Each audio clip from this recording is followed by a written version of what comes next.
ఇప్పుడే విజయ్ దేవరకొండ యాక్టరు ఒక పెద్ద యాక్షన్ చేశాడు మీడియా ముందు. ఎన్ఫోర్స్మెంట్ డైరెక్టరేట్ ఆయన పిలిచింది ఎందుకు? అరే బాబు, నువ్వు ఎంత డబ్బులు తీసుకొని ఈ బెట్టింగ్ యాప్లని, నువ్వు ఈ గేమింగ్ యాప్లని ఎండోర్స్ చేశావు, ఇన్ఫర్మేషన్ అంతా తీసుకున్నారు. తప్పైపోయిందని చెప్పకుండా బయటకు వచ్చి సుప్రీంకోర్టే, ఆనరబుల్ సుప్రీంకోర్టు కూడా అనలా, సుప్రీంకోర్టే వీళ్ళకి లైసెన్స్లు ఇచ్చిందట, ఇది గేమింగ్ యాప్లట, అన్ని లీగల్ అట, ఎండోర్స్మెంట్లు చేయొచ్చట. అసలు విజయ్ దేవరకొండ, నువ్వు చిన్న కుర్రోడివి, ఎన్ని కోట్ల మంది ఈ గేమింగ్ యాప్స్, బెట్టింగ్ యాప్స్ వాడుతున్నారో తెలుసా?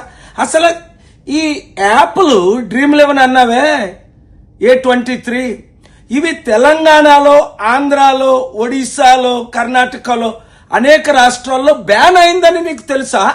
అంటే నువ్వు ఈ యాప్ల్ని ఎండోర్స్ చేసావంటే చట్టవిరుద్ధంగా నిన్ను అరెస్ట్ చేయాల ఈ గవర్నమెంట్లు. చేస్తారో లేదో తర్వాత. సుప్రీంకోర్టు ఎవరికి లైసెన్స్ ఇవ్వలేదు. నా ఆర్గ్యుమెంట్స్, నా వాదనలు విని అంగీకరించి 29 రాష్ట్రాలకి ఇప్పుడు మే 23న ఇండియన్ గవర్నమెంట్కి ఇవి బెట్టింగ్ యాప్లు, గేమింగ్ యాప్లు ఒకటే అని నేను వాదనలు వినిపించాను. ఇవి రెండు కాదు. తేడా ఏంటో తెలుసుకో. Gaming apps game of skills ఉంటాయి, గేమ్ ఆఫ్ ఛాన్స్ ఉంటాయి. ఇప్పుడు క్రికెట్ తందుల్కర్ ఆడాడు, గేమ్ ఆఫ్ స్కిల్. ఒక అన్ఎడ్యుకేటెడ్ ఇల్లటరేట్ ఎక్కడో ఊర్లో ఉండి ఈ యాప్ని, గేమింగ్ యాప్ని బెట్ చేసి వాడి డబ్బులు కూడా సంపాదించవచ్చు. 199 మందికి డబ్బులు రావు, ఇవన్నీ కంప్యూటరైజ్. నీకు వస్తాయి.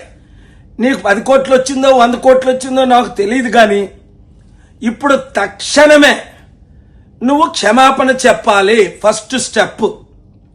2, నువ్వు సంపాదించిన డబ్బు ఇప్పుడే హైదరాబాద్లోనే 2 డేస్ బ్యాకే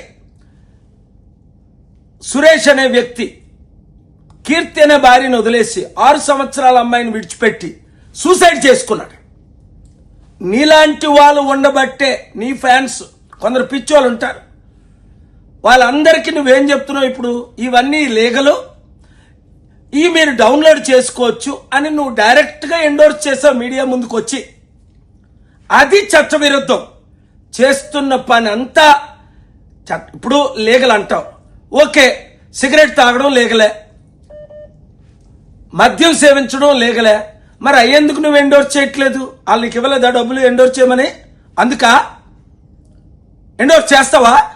బుద్ధి ఉండాలయా. నువ్వు చిన్న కుర్రోడివి, మంచి ఫ్యూచర్. 44 సంవత్సరాల నుంచి ప్రపంచం కొరకు, శాంతి కొరకు, అనాథుల కొరకు, వితంతుల కొరకు, రైతుల కొరకు, నిరుద్యోగుల కొరకు ఫైట్ చేసి ఒక మంచి పేరు సంపాదించుకున్నాను.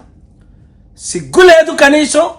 1400 మంది యాక్టర్స్ ఒక్కడిని విడిచిపెట్టను.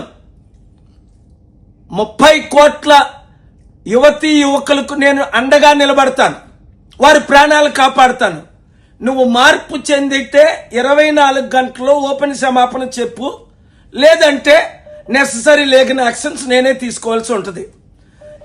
ధైర్యం ఉన్న, సాహసం ఉన్న మీడియా ఓనర్స్ అందరూ యూత్ని, 30 కోట్ల మందిని కాపాడదాం అన్న వారందరూ ఇది బ్రాడ్కాస్ట్ చేసి, ఇంకా ఇలాంటి పిచ్చి పిచ్చి ఆర్గ్యుమెంట్స్ ఇంకొక యాక్టర్ చేయకూడదు అంటే, ప్రాణాలు కాపాడాలంటే ఇది మీరు బ్రేకింగ్ న్యూస్లో ఇచ్చుకోండి. Thank you very much.